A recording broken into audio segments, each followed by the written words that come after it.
এলেন হারাই পণ্ডিতের ঘরে। ছেলে জন্ম হবার পর একটু একটু করে বড় হচ্ছে। আর যখন সন্তান এলো হারাই পণ্ডিত পদ্মাবতী, মা বাবা ছেলেকে আদর করে নাম দিলেন কুবের। 12 বছর যখন বয়স কুবেরের, ছোট্ট কুবের প্রতিনিয়ত মাঠে যায়, তার সমবয়সী বন্ধুদের নিয়ে খেলা করে। আজও আমার গৌরহরি আহা নিত্যানন্দ প্রভু মানে কুবের মাকে প্রণাম জানিয়ে মাকে বলছে, মা আমাকে সাজিয়ে দাও, আজ আমরা বনমাঝে খেলা করব। কিন্তু কুবেরের খেলা ছিল সবার থেকে আলাদা। অন্যান্য বাচ্চারা যে খেলা করে কুবের সে খেলা কোনোদিন করতো না। আমরা যেমন নানাবিধ খেলা করি, তাই না মা? কি খেলা করেন তো আপনারা? কি খেলেন আপনারা? মানে ছোটবেলায় কি খেলেছেন? লুকোচুরি, বউ বসন্তী, আরো কত কি আছে না, কিতকিত খেলা। কিন্তু কুবের সে বনমাঝে গিয়ে খেলা করছে, কিন্তু তার খেলাটা কি? সর্বদাই কোনোদিন কৃষ্ণলীলা, কোনোদিন রামলীলা, এই ছিল তার খেলা। সমবয়সী বন্ধুদের নিয়ে এক একজনকে এক এক রকম সাজাতো, আর ওই বনের মধ্যে সবাই মিলে খেলা করত। তা আজ কুবের বনে এসে বলছে, শোন ভাই, কাল আমরা কৃষ্ণলীলা খেলা করেছি, আজ কিন্তু রামলীলা খেলা করব। হরি বল হরি বল। তা তাই হবে। এবার মনের আনন্দে সবাই মিলে বনের মাঝে খেলা করছে। এখন এক একজন এক এক রকম সাজতে হবে তো। এই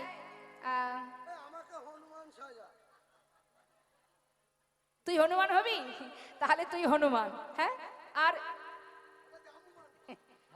জামুমান মানাবে না, হালকা শরীর। আচ্ছা তাতে কি আছে, সাজা নিয়ে কথা। তাহলে তুই হবি জাম্বমান, আর এই যে আমাদিকে তুই হবি রাম। এক একজন এক এক রকম সেজেছে।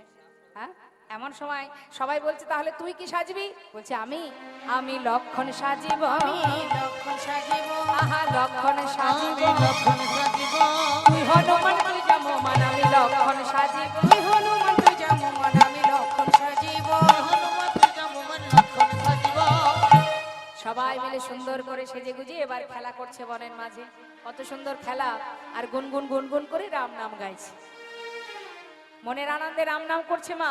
আর এদিকে কি হয়েছে দেখুন, কুবেরের বাড়িতে হঠাৎ এক সন্ন্যাসীর আগমন ঘটে গেল। বৈষ্ণব এসেছে, এসে সন্ন্যাসী আসছে, আর এদিকে মনের আনন্দে কুবের খেলছে। সন্ন্যাসী ঠাকুর দ্বারে এসে দাঁড়িয়ে ডাকছে, পণ্ডিত পণ্ডিত। হারাই পণ্ডিত চিন্তা করছে, কি ব্যাপার, কে ডাকছে আমাকে? ঘর থেকে বেরিয়ে যেই না পথের সামনে এসেছে, দেখছেন একজন সন্ন্যাসী ঠাকুর। সন্ন্যাসী বাবা, তুমি কি আমাকে ডাকছো? হ্যাঁ, আমি তোমাকেই ডাকছি।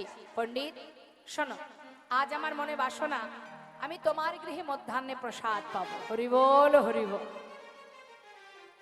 স্বয়ং সন্ন্যাসী পায়ে হেঁটে তোমার দরজার গোড়ায় এসে দাঁড়িয়ে বলছে যে আমি তোমার ঘরে প্রসাদ পাবো। এ কি অল্প ভাগ্যের কথা মা? বলুন দেখি। স্বয়ং সন্ন্যাসী যদি তোমার ঘরে এসে নিজে যেচে প্রসাদ পেতে চায়, এ তো কম ভাগ্যের কথা নয়। মনে বড় আনন্দ হলো হারাই পণ্ডিতে। বৈষ্ণব এসেছে, মহন্ত এসেছে, সন্ন্যাসী এসেছে, নিজে এসেছেন যেচে আমার ঘরে, এই কাঙালের ঘরে।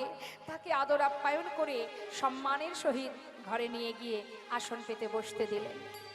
সন্ন্যাসী ঠাকুর, তোমার চরণধুলি পড়েছে আমার এই ছোট্ট কুঠিরে, এ তো আমার কম ভাগ্য নয়। আজ আমার বড় আনন্দ, হয়তো কোনো না কোনো সুকৃতির ফলে আজ এমন বৈষ্ণব পেলাম আমার ঘরে। সন্ন্যাসীকে বসিয়ে পদ্মাকে ডাকছি, পদ্মা পদ্মা, শিগগিরই এসো পদ্মা, দেখে যাও কে এসেছে আমার ঘরে। কোনো না কোনো সুকৃতির ফলে আজ স্বয়ং বৈষ্ণবে নিজে পায়ে হেঁটে এসেছে।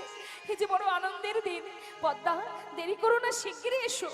পদ্মাবতী দেখছে স্বামী এমন করে বিচলিত হয়ে ডাকছে, কি হলো? ঘোমটা টেনে সামনে এসে দাঁড়িয়েছে পদ্মা। চেয়ে দেখো বৈষ্ণব এসেছে, যাও যাও চরণ ধৌত করো। পদ্মাবতী স্বামীর কথা মতো চরণ ধৌত করলেন। ধৌত করে চরণামৃত দুজনে পান করলেন। এবার পদ্মা যাও রন্ধন করো। জানা পদ্মা, আজ বৈষ্ণব আমার ঘরে সেবা করবে। স্বামী, ঘরে তো তেমন কিছু নেই, যা আছে, যেটুকু আছে তাতে কোনো দুঃখ নেই। যাও না পদ্মা, যেমনটা আছে তুমি তাড়াতাড়ি ব্যবস্থা করো, দেরি করো না পদ্মা। বহু জন্মের স্বীকৃতি জানো, মহন্তের স্বভাব হয় তারিতে পামর, নিজ কার্য নয় তবু যান পরঘর। বৈষ্ণবের স্বার্থটা কি মা? আপনার ঘরে যদি কোনো সাধুগুরু বৈষ্ণব আসে, তার উদ্দেশ্যটা কি? আপনার ধন টাকা পয়সা বিষয় সম্পদ লুটপাট করে নিয়ে যাওয়ার আশা তাদের না। বৈষ্ণবের স্বভাব হচ্ছে পামর জীব যারা, পাষণ্ড যারা, নাস্তিক যারা, তাদের পাপকে হরণ করা। এই হচ্ছে বৈষ্ণবের স্বভাব। সমস্ত পাপ তাপ তাদের ভিতরের যা কিছু কালিমা আছে সেগুলোকে দূর করে কৃষ্ণ নামের বীজ রোপণ করা, পাষণ্ডকে উদ্ধার করাই হলো মহন্তের কাজ। তাই শাস্ত্রে বলছেন যে মহন্তের স্বভাব হয় তারিতে পামর, পামরকে উদ্ধার করা বৈষ্ণবের স্বভাব, আর কোনো স্বার্থ নেই। তাই সাধুগুরু বৈষ্ণব কারোর বাড়িতে আসা মানে জানবেন বহু জনমের স্বীকৃতি। তাই আজ আপনার ঘরে বৈষ্ণব এসেছে। আপনি নিমন্ত্রণ করে, বৈষ্ণবকে নিমন্ত্রণ করে আপনার ঘরে নাও পেতে পারেন। এমনই যদি ভাগ্য থেকে থাকে আপনার যে আপনি নিমন্ত্রণ করে এলেন বৈষ্ণবকে, কিন্তু এমনই কারণবশত বৈষ্ণব আপনার ঘরে আসলো না। কিন্তু অনেকের ঘরে আছে নিমন্ত্রণ করতে হয় না, সাধুগুরু বৈষ্ণব অনর্গল আসতেই চলেছে তার ঘরে। তাই গৌর হরি বল, সবই গোবিন্দের কৃপা। তাই আজ সন্ন্যাসী নিজে পায়ে হেঁটে এসেছে বলে হারাই পণ্ডিত আনন্দিত হয়ে খুশি হয়ে পদ্মাকে বলছে, যাও পদ্মা, অনেক ভাগ্য ফলে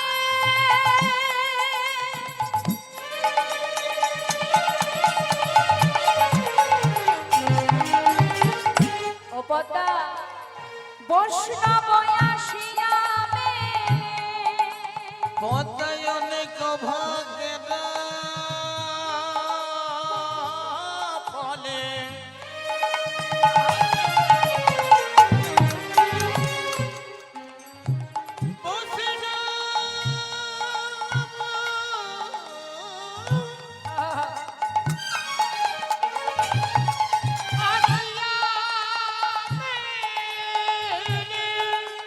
বৈষ্ণব সেবা করো আয়োজন, বৈষ্ণব সেবা করো আয়োজন, না দিয়ে বৈষ্ণব সেবা অগনিস্তার পেয়েছে কেবা।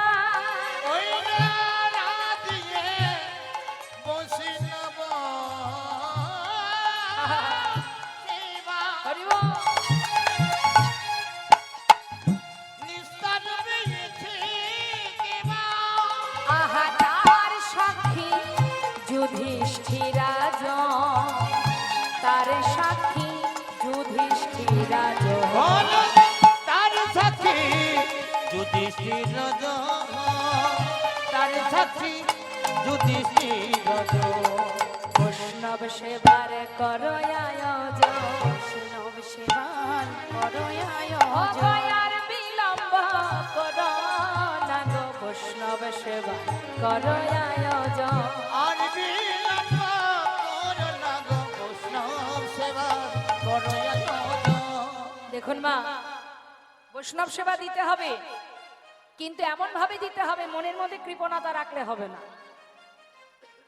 তুমি যদি বৈষ্ণব সেবা দিতে গিয়ে তোমার মধ্যে কৃপণতা থাকে যে বেশি কিছু আয়োজন করার দরকার নেই, এত কিছু ব্যবস্থা করার দরকার নেই, কোনো রকমে একটু সেবা দিলেই হবে, যা ওই রেশনের চাল পাওয়া যায় আর একটু ডাল, একটু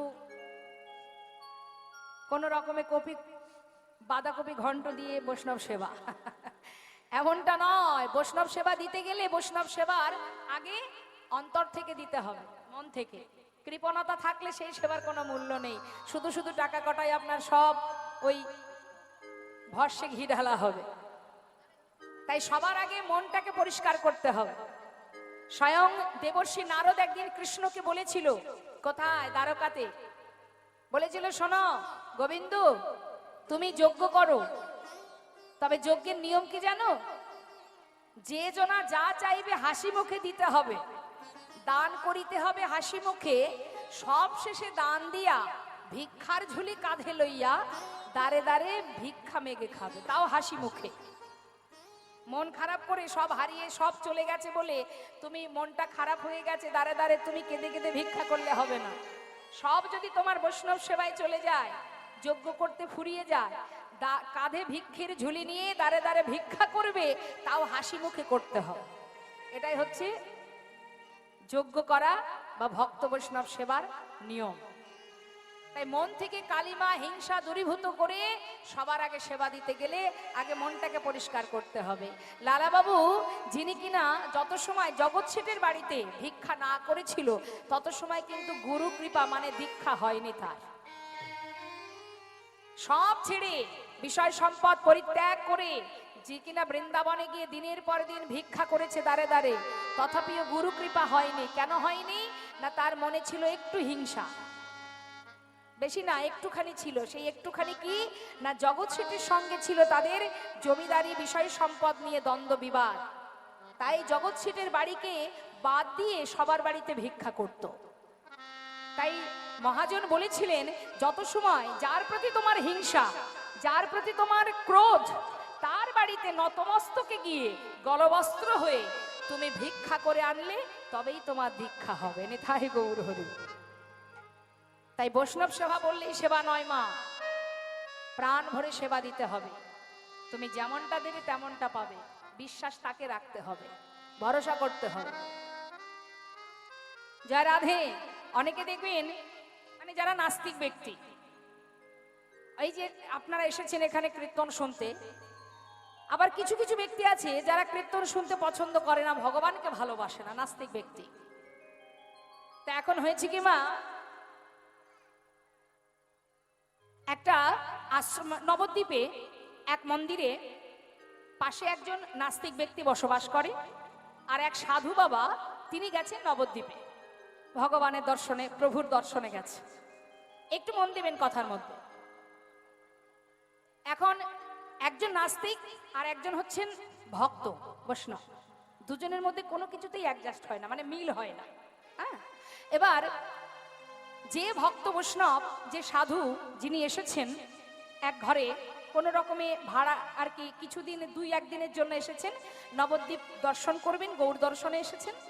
তা যে বাড়িতে এসে রয়েছেন তিনি, তার পাশের ঘরে ওই নাস্তিক ব্যক্তি, তিনি আবার একটু অর্থশালী, টাকা পয়সা আছে।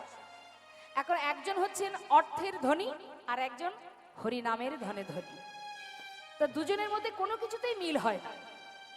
এখন ওই নাস্তিক ব্যক্তি যখন ঘুমাতে যায় সন্ধ্যাবেলা বা রাত্রিবেলা, তখন দেখা যায় যে ওই সাধু বসে বসে হরিনাম করছে করতাল বাজিয়ে। তার ঘুমের সমস্যা। সকালে ঘুম থেকে যখন সেই নাস্তিক ব্যক্তি ওঠে, তখন দেখা যায় তার আগে সাধু উঠে বসে বসে হরিনাম করছে, প্রভাতী কীর্তন করছে। তাতে তার খুব অসুবিধা হয়, বারবার তাকে বিরক্ত বোধ করে, কিন্তু সে বলে হরিনাম করো, হরিনাম করো, কৃষ্ণ নাম করো, নাম ছাড়া গতি নাই, গতি নাই। এখন এই সব কথা কি তার ভালো লাগে? যে হরিনাম পছন্দ করে না, যে বিশ্বাস করে না, বলে তোমার ভগবানের নাম যে অহরহ করো, কিন্তু তোমার এই ভগবান, আমি যদি কর্ম না করি তোমার ভগবান খাওয়াবে? দেখবেন অনেকেই বলে, বাবা আমি যদি কাজ না করি ভগবান আমাকে খাওয়াবে না। খাওয়াবে কি? তোমার ভগবান খাইয়ে দেবে? বলে দেবে, ভগবানই তোমাকে খাওয়াবে। ভগবান খাওয়াবে? হ্যাঁ, ভগবান তোমাকে যদি চায় সে তোমাকে জোর করে খাওয়াবে। যদি তুমি খেতে না চাও তাহলে তোমাকে মেরে মেরে খাওয়াবে। সেই খাওয়াবে যিনি অন্ন দেন, যিনি পিপাসায় জল দান করেন, যিনি জীবনটাকে রক্ষা করেন, পরমাত্মা রূপে যিনি এখানে বসে আছে, সে দিলে তুমি পাবে, না হলে পাবে না। সে চাইলে তোমাকে লাঠি দিয়ে মেরে মেরে খাওয়াবে। এখন নাস্তিক ব্যক্তি এই কথা শুনে মনে মনে চিন্তা করছে, তাহলে বেশ, তোমার গোবিন্দ মানে তোমার গৌরহরি সে কত বড় ভগবান একটু পরীক্ষা করতে চাই, দেখবো আমি দেখতে চাই। আমি যদি না খাই সে কি করে আমাকে গালে তুলে খাওয়ায়? বলে হ্যাঁ, তোমাকে মুখে তুলে খাওয়াবে। বেশ ঠিক আছে। এখন নাস্তিক ব্যক্তি সে কি করেছে বাবা, পরীক্ষা করার জন্য ভগবানকে পরীক্ষা করছে। চারটেখানি ব্যাপার। ভগবানকে পরীক্ষা করার জন্য সে কি করেছে, বাড়ি ছেড়ে চলে গেছে। কোথায় গেছে? অনেক দূরে।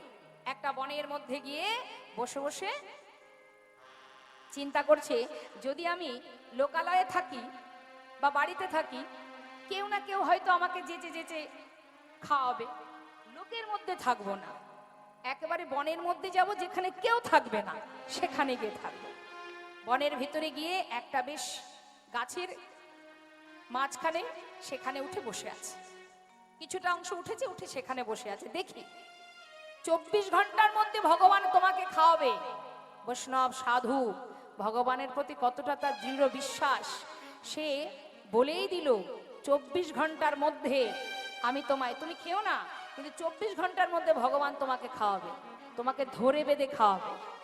বেশ, দেখা যাক কি করেছে। গাছে উঠে বসে আছে আর এদিকে মা সন্ধ্যা হয়ে যাচ্ছে, রাত্রি পার হলো।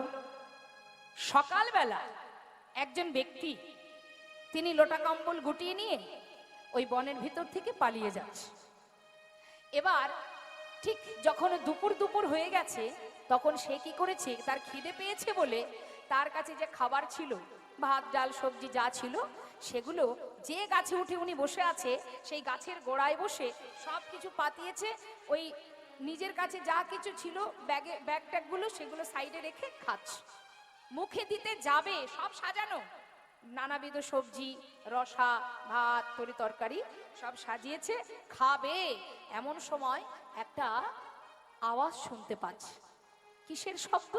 না, যেন একটা শব্দ পাচ্ছে, ঘোড়ার আওয়াজ, ঘোড়ার পায়ের শব্দ।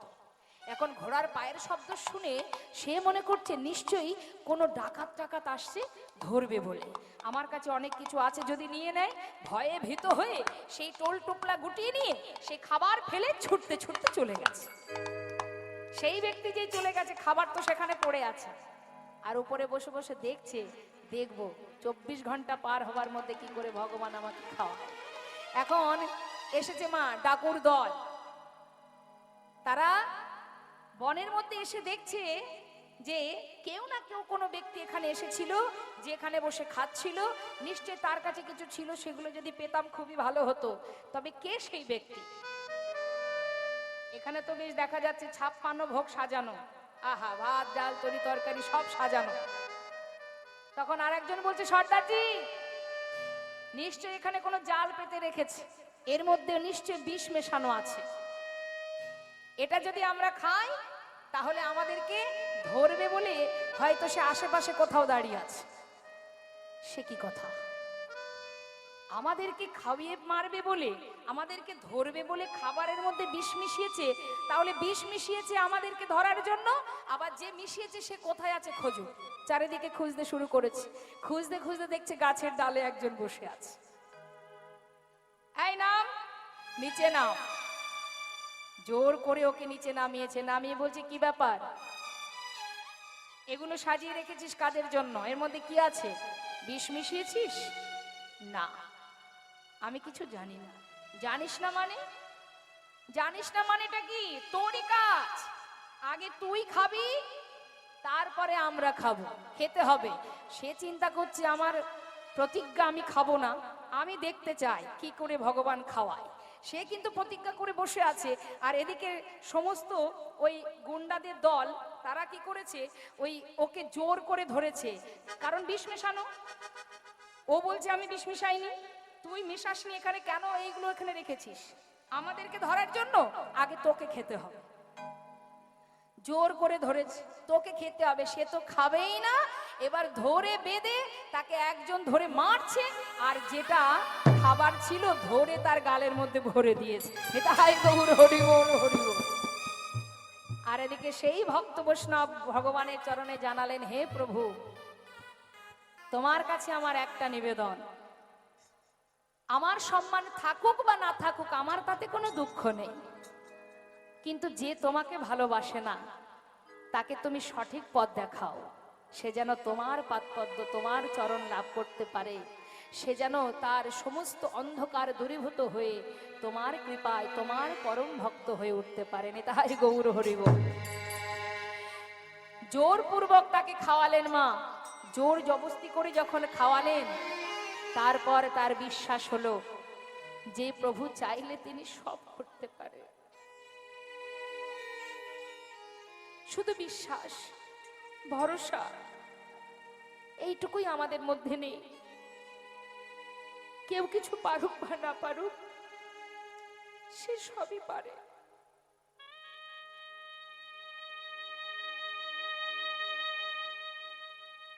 তাই কখনো কোনোদিন ভগবানকে নিয়ে এমন কিছু মন্তব্য করো না যাতে হাজারো অপরাধীর অপরাধী হয়ে যাও।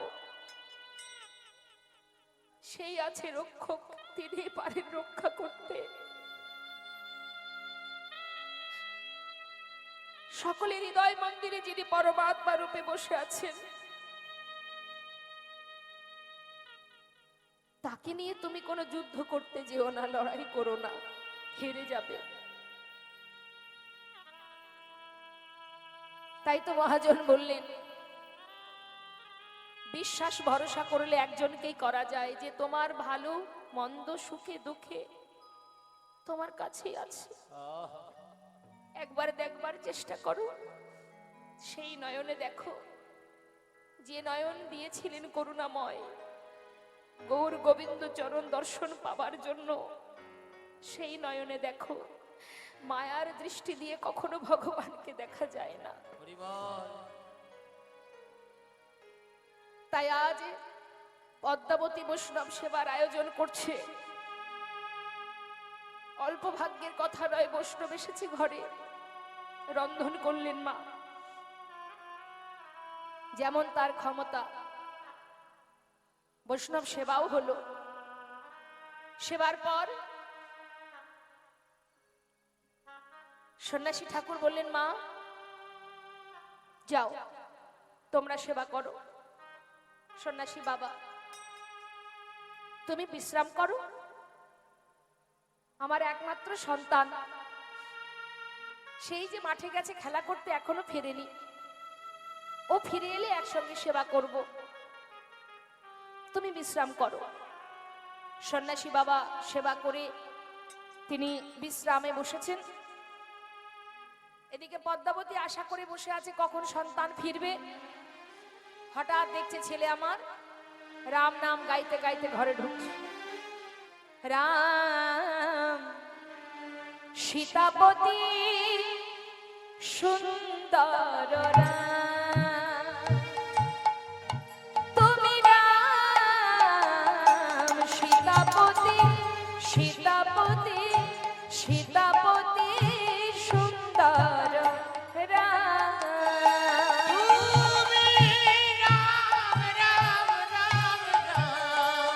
সীতাপতি সুন্দর হে রাম,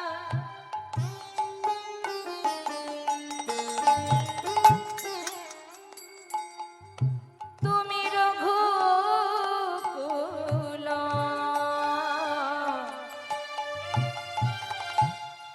রঘুকুল তিলক রাম। তুমি রাম, তুমি রাম, তুমি রাম, তুমি রাম, তুমি রাম, তুমি রাম, তুমি রাম, তুমি রাম, হে সীতাপতি,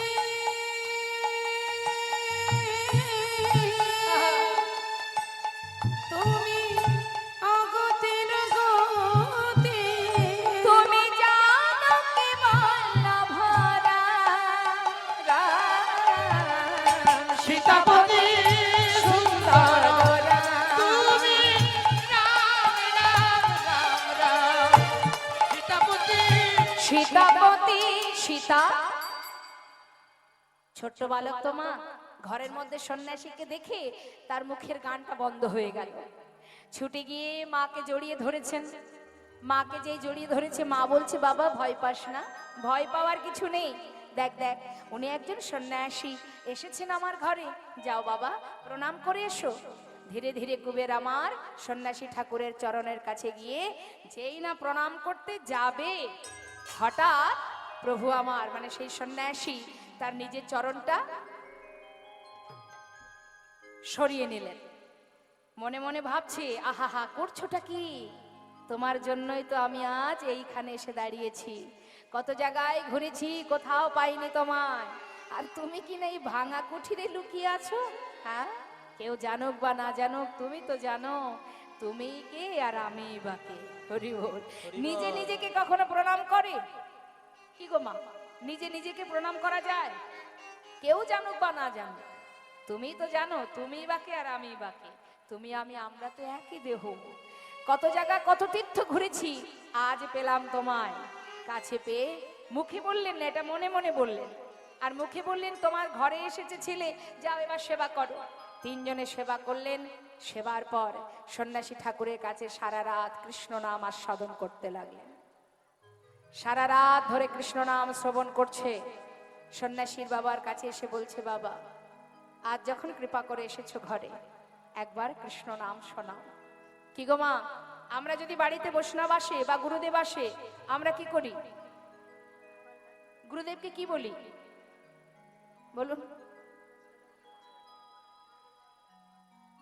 আহা, যত মনের দুঃখ আছে গুরুদেবকে জানাই না।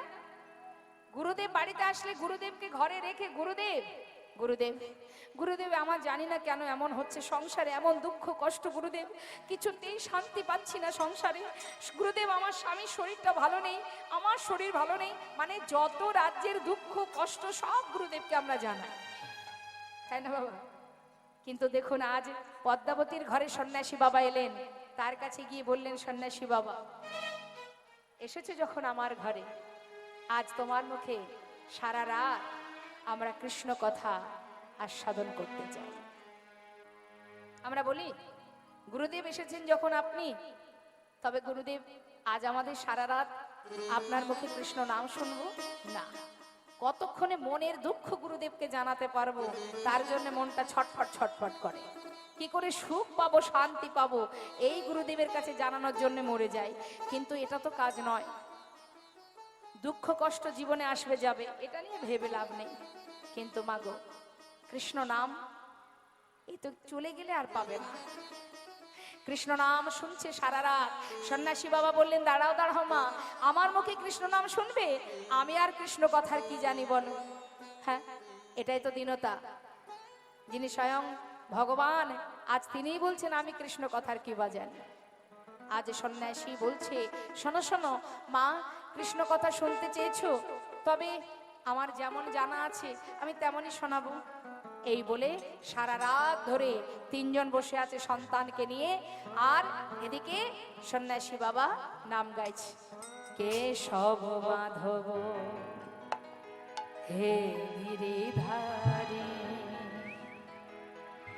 গোপীজন বল্লভ মুকুন্দ মুরারি। বলো কেশব মাধব হে গিরিধারী, গোপীজন বল্লভ মুকুন্দ মুরারি। তুমি শ্রী রাধারে বামে লয়ে,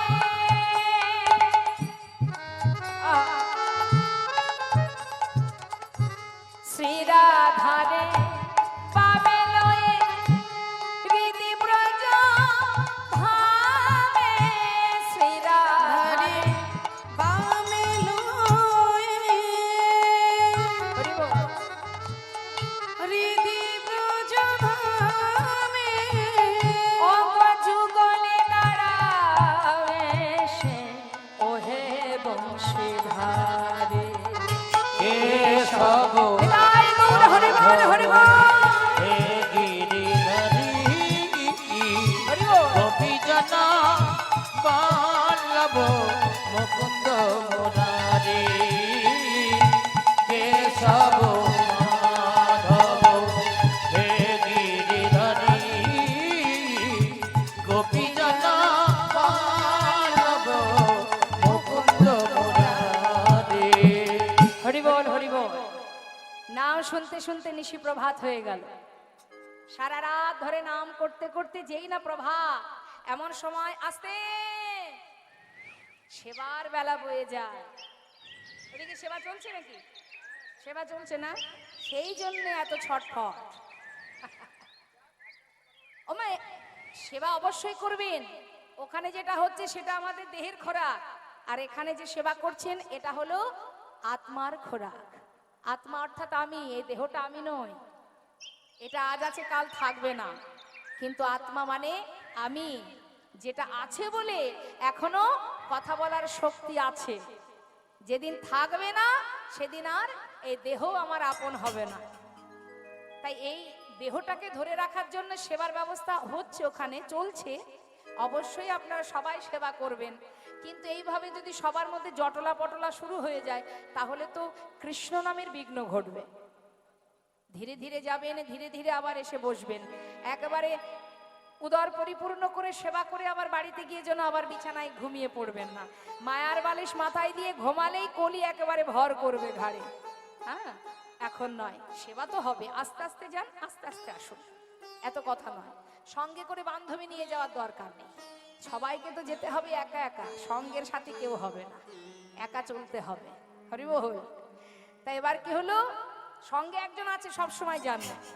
জাগতিক জগতের কেউ আপনার পাশে থাকুক আর না থাকুক, সব সময় জানবেন আপনার পাশে একজন কিন্তু সর্বদাই আছে।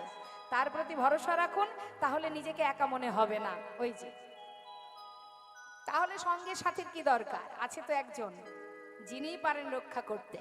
সঙ্গের সাথী পারবে না, বিপদ আসলে সেও পালিয়ে চলে যাবে, কিন্তু একজন যাবে না। তাই তার প্রতি ভরসা রেখে ওই সাথে সঙ্গপঙ্গ বন্ধু বান্ধব নিয়ে যাওয়ার দরকার নেই। একা একা সেবা করে একা একা এসে বসবে। নিতাই গৌর হরিবল হরিবল। আস্তে আস্তে বসুন বসুন।